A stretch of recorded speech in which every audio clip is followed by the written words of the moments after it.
Hello all, welcome back. So we'll look into the second question of a weekly contest 450.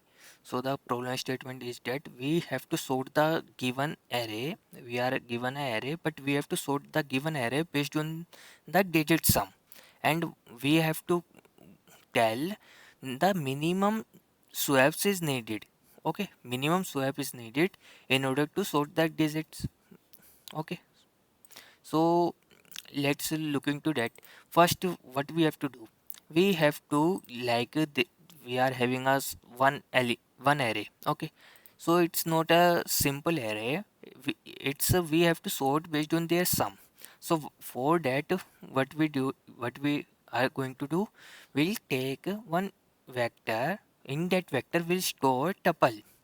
So first we'll create a list based on what will digit sum, their original value and their original index, whatever the index it is. Okay, based on that we'll create a list. Okay, in that list, why first iterate over the whole array, num array from left to right, and while iterating first calculate the sum of all digits. Okay, after that, in that list will update in the last. Okay, and place back. Okay, so what we have to updating sum, whatever the original value and whatever the original index. So three things we are inserting in the list. Okay, based on that, now the second step, what will be our second step, we have to sort that array. Okay, based on their digit sum and their value. If the digit sum, suppose the two element is having same digit sum, but the value is different, like 2 and 1 1 11. Okay, so for that the sum is same, is 2, but the value is different, 2 and 11. So for that we passing a lambda expression here, and in that lambda expression first we check if the if the sum is not equal. If the sum is not equal, sum is at which index, 0th index. Okay, sum is at 0th index, so we'll check at 0th index sum of digit is not equal, then we have to return sum of index a is less than sum of index b. Means if it is less than a, then we will return. So it will sort in which order? It will sort in the ascending order.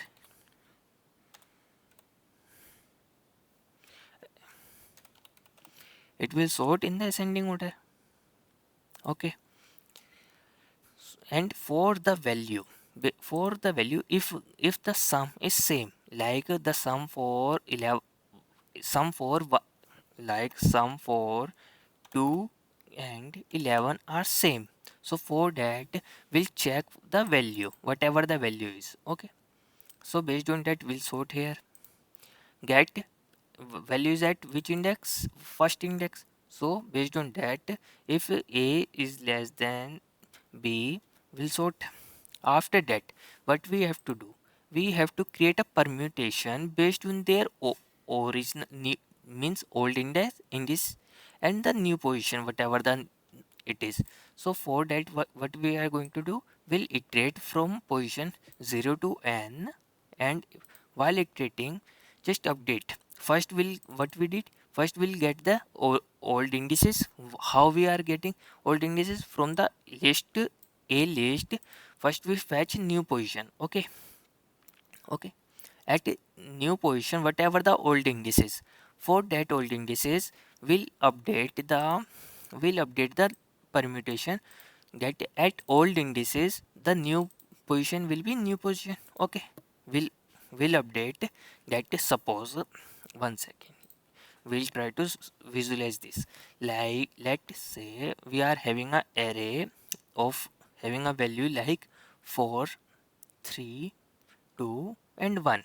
After sorting, what it will be, 1, 2, 3 and 4. Okay, like this. Now after that, what we are doing, the whatever the new position here, the new position will be 0, 1, 2 and 3. So for that we are creating a permutation in permutation p, where what we are going to tell in that permutation we are saying that old position, at old position what will be the new position. Okay, for current element, whatever the current element. Okay, for new position, at new position what will be the old position. Okay, and for that we'll update the this one. So we'll try to one second, let me just add both together so that we'll visualize to both of them simultaneously. Okay, so here what we are going to do, we are just updating the p array based on what, the whatever the new value. Okay, so for that first we have to fetch old indices at 0, a of 0, whatever the value of a of new position is 0, then whatever the value at a of 0 is 1. Okay, this one. Okay, and for this one what will be the old position is 4, this one, 0, 1, 2 and 3. So for this what will be the value is, or here what will be old will be 3. So at 3 we are updating new position, what will be its new position is 1. Okay, similarly for 2 what will be its new position is, oh sorry, here it will be 0, here it will be 1, here it will be 2 and 3. We are updating the just positions. Okay, now after that what we have to do, after that we have to count the swaps, the minimum number of swaps is needed, then based on that information how we are going to calculate the swaps. One second, let's try to visualize that also. So what will be the value here is 0. So thus for counting the swap what we have to do, first we have to check this is the corner case, that here we have to check if we already visited that particular element, or if that particular element is on right place, then we have to do nothing. Okay, okay, so we have to iterate all positions, all indices 0 to n. Okay, till n. And here we have to count the cycles, what number of cycles here.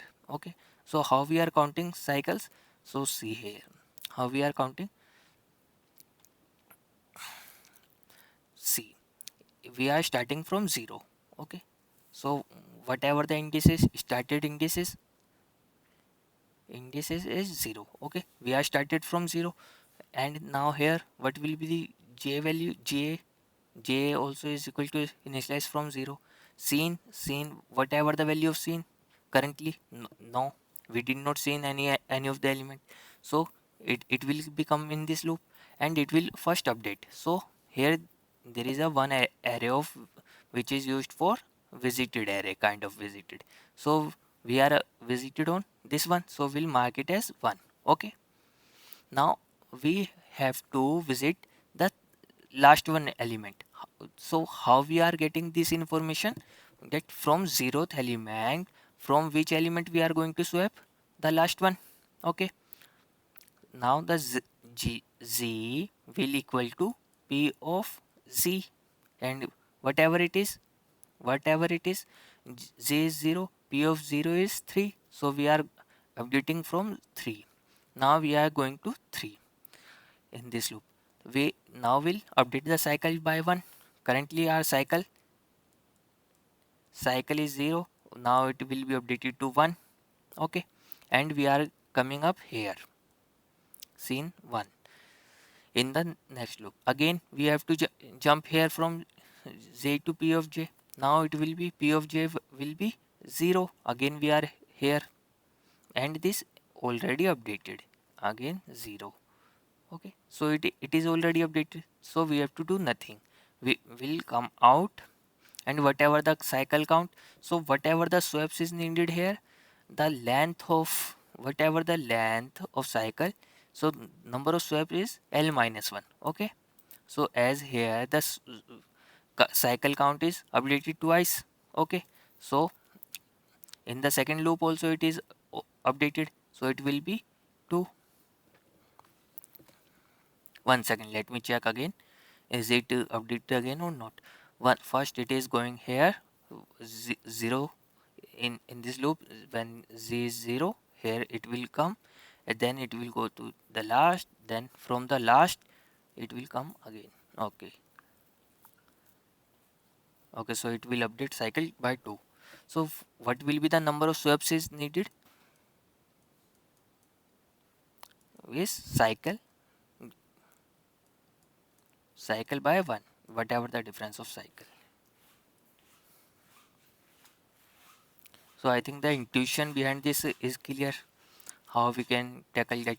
First we have to sort the whole array based on their sum. We have to sort that. Now based on the sorted array, we have to create a permutation based on their original indices. Okay, based on their original indices and the new indices. Okay, after that we have to jump from ith indices to the next indices, which is pointed by the p permutation. Okay, in that order we have to count the cycle, and the number of swap is needed is cycle minus में 1, whatever the length of cycle is, get minus 1. Okay,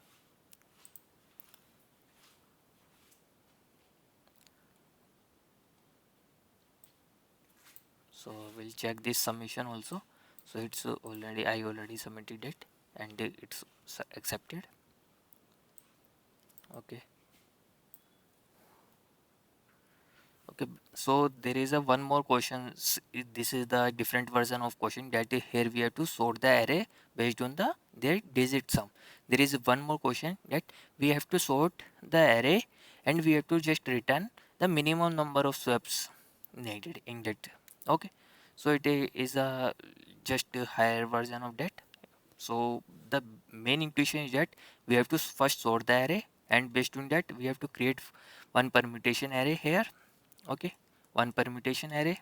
In that permutation array we have to update the permutation array based on their original indices. Now we have to jump, means we have to apply kind of DFS here. Okay, and while DFS we have to just count the depth of DFS. Okay, you can think in such a way, like we'll jump from 0 0 to 3, and 3 to again 0. So what will be the depth? So we have to update based on their depth. Okay, the depth will be 2, 1 and 2. So what will be the depth? 2.